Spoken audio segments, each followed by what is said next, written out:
Thank you, listeners, for joining us for today's edition of Elko Live. This is a special edition of a program that will feature two sides of an issue in which the Ruby Mountains are the topic. Our Ruby Mountains of northeastern Nevada, often described as Nevada's Yosemite, the glacier-carved Lamoille Canyon is considered a jewel of the West. There is a proposal to rezone a ranch at the base of the mountains to allow for development overlooking Spring Creek. There's an additional parcel that is also being considered to develop housing in the community. It has brought concerns from neighbors. The same proposal to develop has also brought support for a possible recreation area and the additional housing. So today's guest will feature both the pros and cons and the community call to action, what supporters or those who are concerned about the project can do in support of their position. Today, the advocates for the Ruby Mountains, I think it's fair to say, are Jim Connolly and John George. But I'm going to let these gentlemen introduce themselves and describe why it is that they are concerned about the development as we're talking about that in this segment of the program today. Jim, would you like to start? Yes, my name is Jim Connolly. I'm representing the Spring Creek Open Space Advocates Group, which is concerned about the division of properties along the base of the Ruby Mountains into private parcels. We are asking that the county and the communities support keeping the current open space designation the owner recently purchased the property under. We are not asking for any additional restrictions. We simply are asking for the open space designations to remain in place. The Ruby Mountains are, as Lori said, an iconic parcel of land in Nevada and in all of the West. And we want to make sure that it stays that way and doesn't wind up being like the Wasatch Front with houses as far up the mountain as you can get a track hoe. Thank you, Jim Connolly. And John George is also here. And John, would you like to talk about why this issue is important to you? So, Lori, I think the key issue is just seeing that open space and the quiet enjoyment continue on in the area. I'm relatively new to the region, but I know it's one of the things that drew me to Elko County and to where I'm living at currently. So that's really why I've joined in the discussion. So we're going to go over some key talking points in the short time that we have. Again, we're sharing the space with the both pros and cons of the proposal. And to start things off, Jim, will you give us some of the highlights and the concerns about water in the community and how water might be impacted by such a development? Well, I've been in Elko County since the 1960s, and I have ranched in Elko County for many years. And water is the key issue. Water is the new gold of the West. And the impacts of water are tremendous when you start adding more users to it. Water use is basically a use of what little water we have. In our arid area, we receive about 10 inches of precipitation a year, and we are the driest state in the union. These two proposals would need to tie up roughly 1,096 acre feet of water, or roughly 357 million gallons of water. Our basin is closed. In other words, there are no more large-scale wells or water rights available for those things. There are still water rights available for domestic wells, which are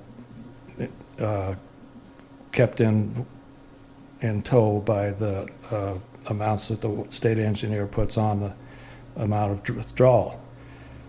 240 million gallons of water would be needed to make snow on roughly 1,200 acres of ski area. That is a tremendous amount of water. Applicants have discussed developing this if a mountain parcel is to be developed. That would be 357 million gallons of water lost to sustain our ranching, farming, mining, and also our rural housing areas, along with the unknown impacts of Spring Creek's water supply to service the community, as there are no current studies assessing the groundwater connectivity in the area. It's an unknown fact of how much recharge we are getting out of the rubies. Thank you, Jim Conley. Both these gentlemen today in this segment are discussing concerns about the proposed housing and possible development of a recreation area such as a ski area. So John, George, a resident there in Spring Creek, let's talk about the road, the other infrastructure issues that this group's concerned about. So, Lori, one of the key areas we're really concerned about is the road infrastructure and road issues that are out there. The proposal for the parcel right adjoining the HOA is looking to develop about 180 houses in that area. There's 5 small residential streets that are going to service that for ingress and egress. Those roads really are not meant to carry that kind of load of additional traffic. It's a thin chip seal out there, and between the narrow right-of-way of the area and how houses are situated along there, we have some real heartburn on how that's all going to impact our communities and the neighborhoods in that region. Thank you, John. Obviously, these are issues that are being considered by property owners in Spring Creek, and there are some concerns, too, for the environment. As John, you wanted to talk about soil conditions in the proposed area? Yes, ma'am. So we've done some looking at the web soil survey data out there, and not the greatest site to be building homes on.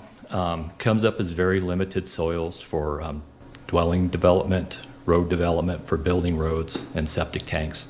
The soils for road construction, the challenges are shrink and swell of the soils, frost action, dust, and low strength. We're really seeing where it could have a direct impact on septic systems, not being functional, some concerns with groundwater contamination as well. And we really feel like that could impact just the general health, welfare, and safety of the neighboring properties. As well as additional costs for the homeowners through the additional road maintenance and things like that. Thank you, John. John George, our guest today. And then back to Jim Connolly. A lot of people think about the Ruby Mountains and the wildlife that make their home in the Ruby Mountains. And are there concerns there as well, as you've indicated? Yes, there are definitely concerns. Wildlife are wild, and they don't like living with people very well. As it turns out, this corridor from east to west along the Ruby Mountains and south is the #1 corridor for mule deer in migration. And so the more we encroach upon that, the more we disturb their migration activities. And then, of course, as you get up higher in the rubies, you got mountain sheep, you got mountain goats, you've got the partridge up there and other birds, and all of them are affected by human incursion. And you don't have to go very far to read about those things. And here we are talking about moving another batch of humans closer to the Ruby Mountains. Thank you, Jim. There are also concerns about ingress and egress between Elko, Spring Creek, even within the general community. John, if you wouldn't mind talking about some of those Lamoille Highway concerns. Right. So I think both Lamoille Highway and the Paradise Valley Road, we've heard concerns from the community on both sides of that discussion. Unfortunately, when you pull up to that intersection with Spring Creek Parkway, Palace Parkway, and the highway, there's 6 crosses sitting there on the corner. Fatalities we've seen over the years between adding the additional traffic at the business front out along the mountain where the ski lodge is being proposed at, along with the additional 180 houses in the development, you're going to cause a lot more congestion there. Being a person who pulls out on that road at about 5:30 to 6:30 in the morning with the sun coming up, it's kind of a death trap. And it's a real concern for the residents. Additional to that is with that influx of additional traffic, we're concerned about emergency services into the area. Again, being new, I'm tracking that there are 2 fire departments out there. Both of them exist either right at the roundabout or on the other side of the roundabout. Additional traffic, slower response times, it seems like it's kind of not the smartest idea. And I know the folks out along the Paradise Valley Road, are very concerned about the additional traffic going to and coming from that ski lodge if it were to ever get stood up. I think that's Pleasant Valley Or Road. Pleasant Valley Road. Yeah. Yeah, I was just sorry going to about ask if that was Yeah. okay. Yes, ma'am. So, a couple of, I think that it's very clear the concerns that have been outlined by these two gentlemen who represent a group, and there is a call to action, so we want to talk about that. There are a couple of petitions. John, did you want to describe that effort? Yes, ma'am. So we have a couple of petitions that are out there. Very important to make the distinction. There is one petition just for the Ruby Mountain parcel. That's the 2,300 acre parcel looking to develop the mountain and into a possible ski lodge. So that one's out there. There is a secondary one, probably more dear to my heart because it's directly behind my home, but no more or less important than the parcel up on the mountain. We are currently sharing that through social media. If folks were interested in getting a copy of it, they could email Spring Creek Open Space Advocates at gmail.com, and we'd be more than happy to share it out through that means. We do not currently have any social media platforms stood up on this issue.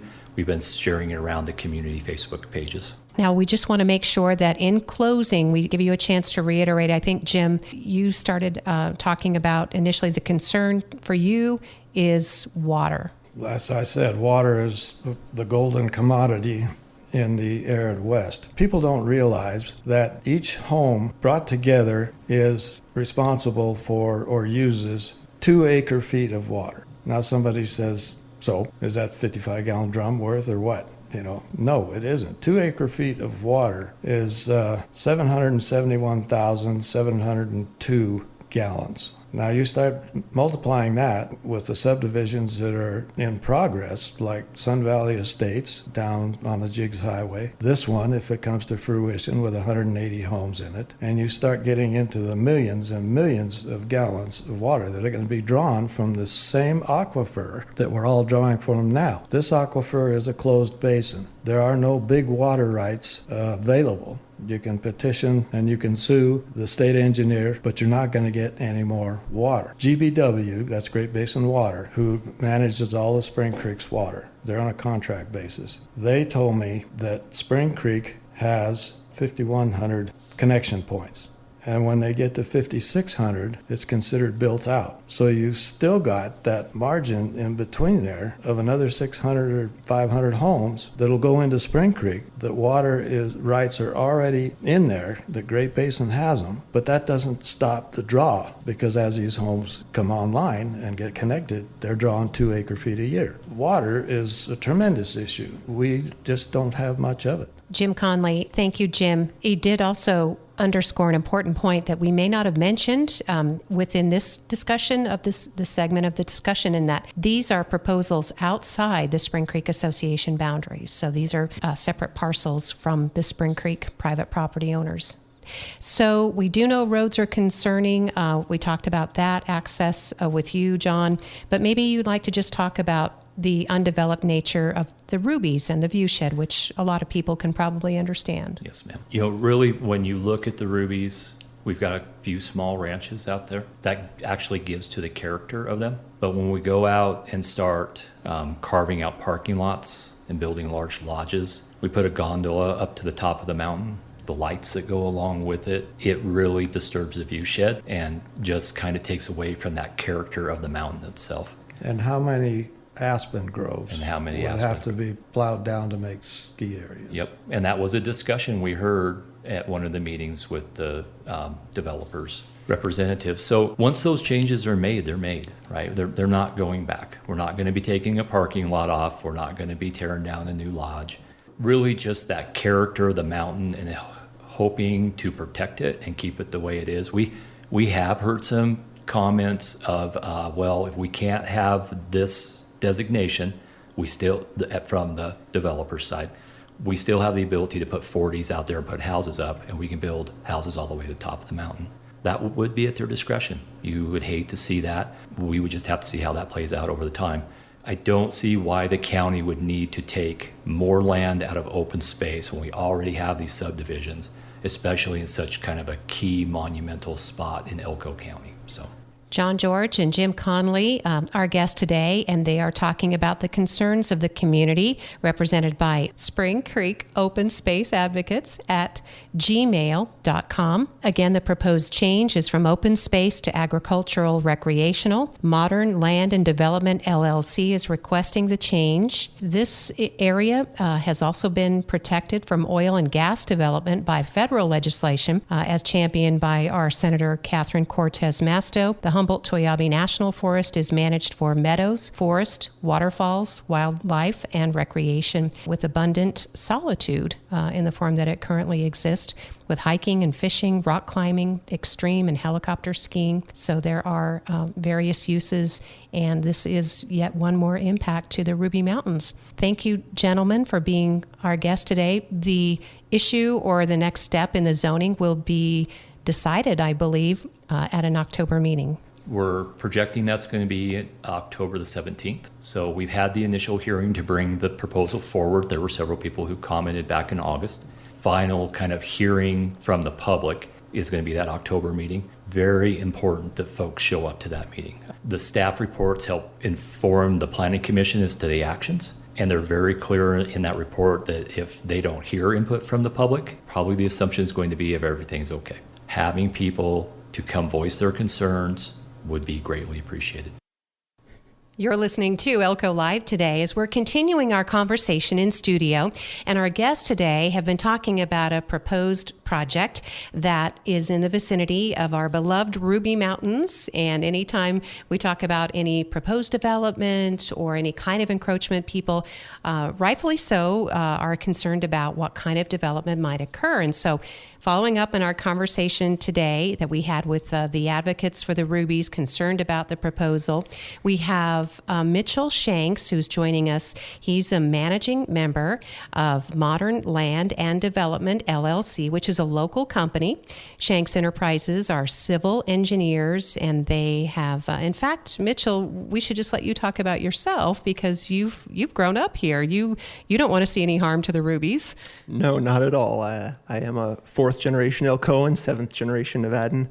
Happy to improve the area, and we would not have taken on a client if we weren't passionate about what he was trying to do to the area and improve it. All right. So the first parcel that we're going to talk about is the one with the homes. That does seem to generate the most consternation, if you will, concern with impacts to existing property owners. And this is a parcel that is located, it's about 900 acres, and I'll let you describe where it is in vicinity of the Rubies, if you wouldn't mind, Mitchell. Yeah, it's over out towards the Horse Palace. Is off of a couple streets. You'd refer to them as like White Oak Drive, and connected on the other side at Wolf Creek Drive area. So pretty close to the Horse Palace there. And only thing basically between it and the Rubies is Sarmons and TI ranches there. And this is important to note outside the boundaries of the official Spring Creek Association. Yes, it is. There are 5 county roads that do intercept into the owner's parcel, and it is master planned for ARCRD2, which is minimum of 5-acre lot parcels.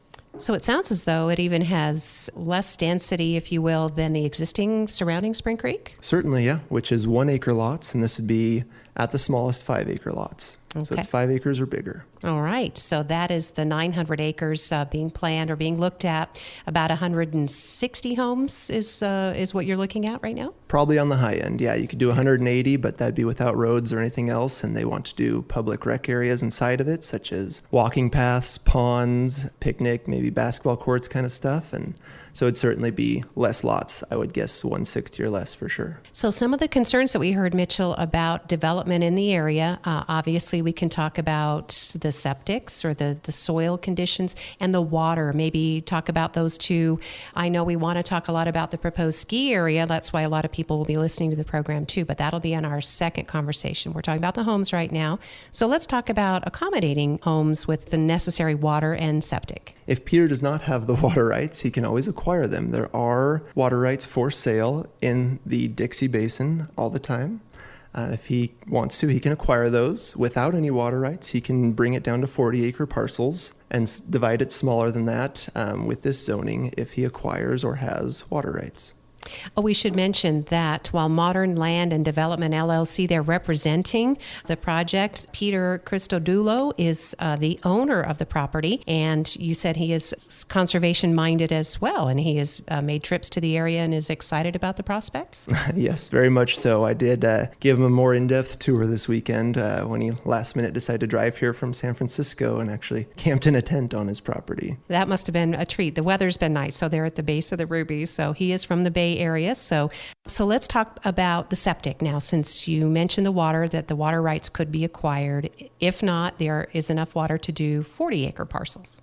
Yes, without water rights, you can subdivide a piece of property into 40 acres and have a residential well on that property. Sorry, what did you mention there? Septics. There was septics, talk yeah. about soil conditions and that So kind of thing. we do have a sister company of Shanks Enterprises, which does civil engineering, and so our bread and butter is septic systems. There is a report out there stating that the soil is bad for septic. We are out there and we will be doing perk tests and determining that for ourselves. USGS maps are not reliable pieces of information as they are based on flyovers or very sparse soil sampling. If the soil was bad, you can over-excavate and fill with sand or gravel and make a septic, or you can also do a raised septic field, all of which would suffice and meet code for sure. All right, so that's the talk of the septic. The homes in Spring Creek are currently served by septic. It's important to point out. Yes, the homes next door are on the exact same systems, but these would have to have wells as well because it'd be way too expensive water-wise to expand Great Basin waters, reach out to that area.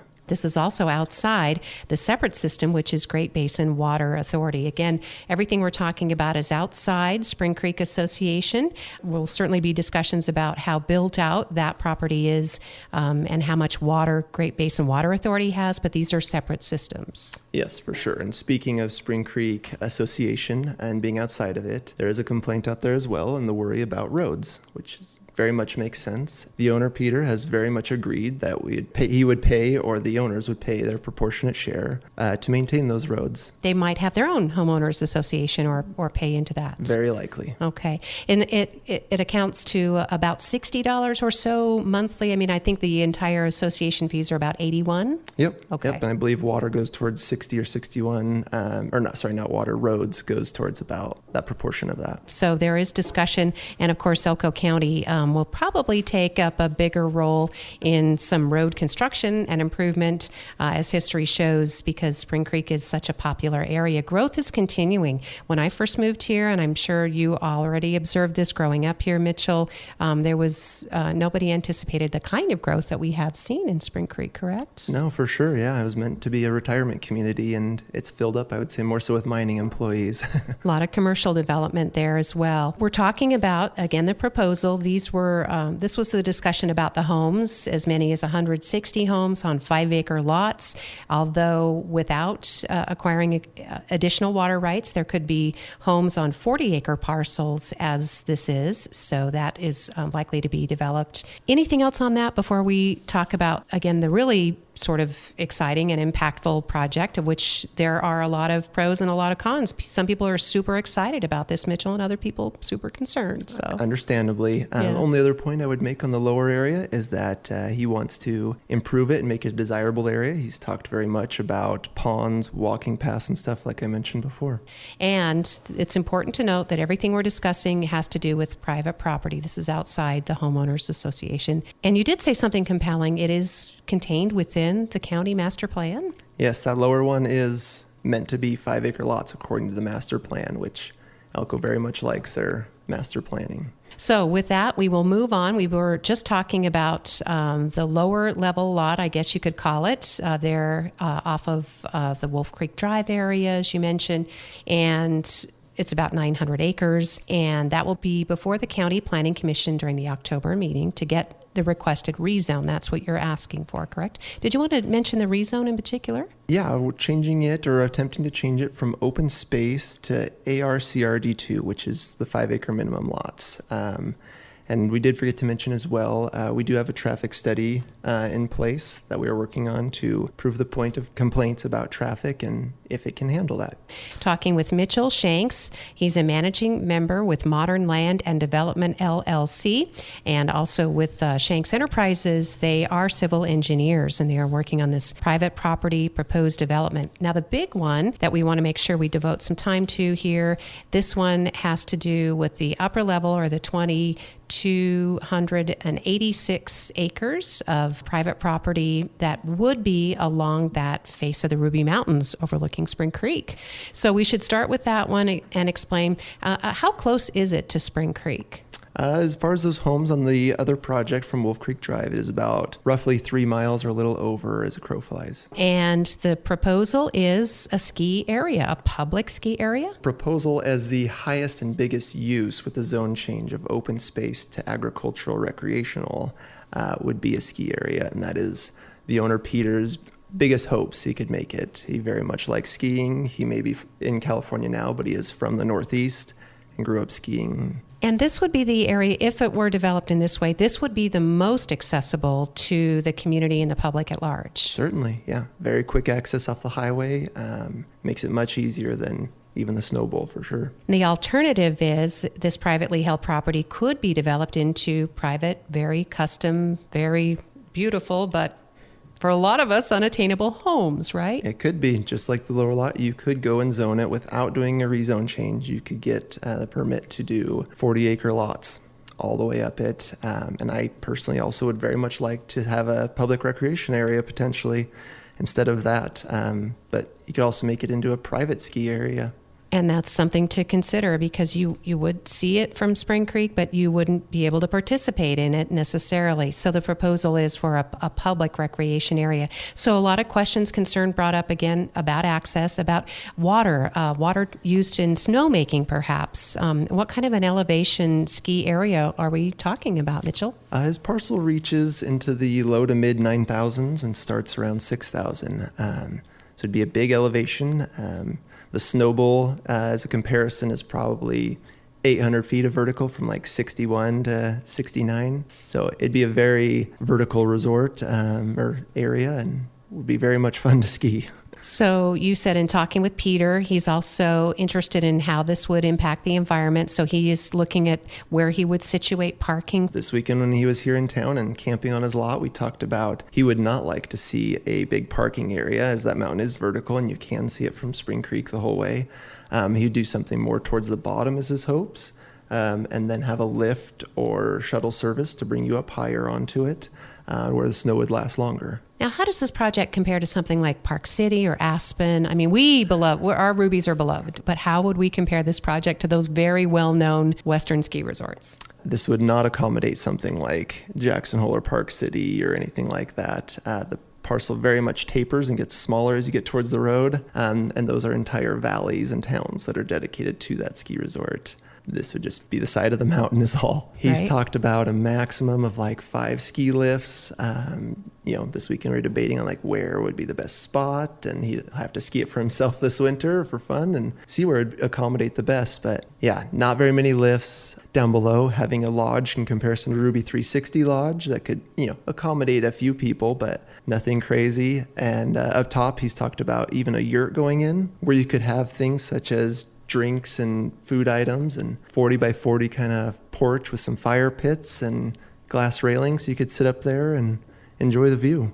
We want to make sure we're getting to all the really important points and issues with the time that we have in talking with Mitchell, of all the issues that really stand out on the proposed ski area, because we should note that there are 2 petitions going out. I don't know, does your group have petitions as well? We do have a petition out there as well. Okay. In favor of it. In favor of it, yes. The other group has 2 petitions. Their petitions, one does not favor the housing, the other does not favor the ski resorts. So what that tells us is that we are hearing from people who say, I would like the ski resort, but not like the housing, or vice versa. This could really impact the economy here, the diversity, the ability to attract people. Something Mitchell? like this could be huge for the area and open up diversification.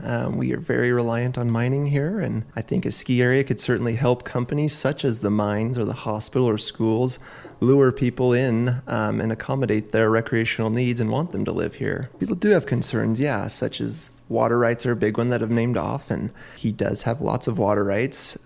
He's quoted that he has a lot more than even, say, Aspen, Colorado, for example. You don't need that many water rights. You're only making snow at the beginning of the season and on the ski run itself, not the entire area. Making snow would preserve that water for springtime for runoff, as well as compressing it with a groomer. Of all the various talking points, again, we let the first group describe their concerns, and they talked about water and the road infrastructure issues, the soil concerns, impacts to wildlife. I would say as far as impacting wildlife, this is the least harmful thing you could possibly do with a piece of land like this. Ski lift is like every 300 to 500 feet, you have a 2-foot pole. The wintertime, those deer generally will move out of the area and down to where it's warmer.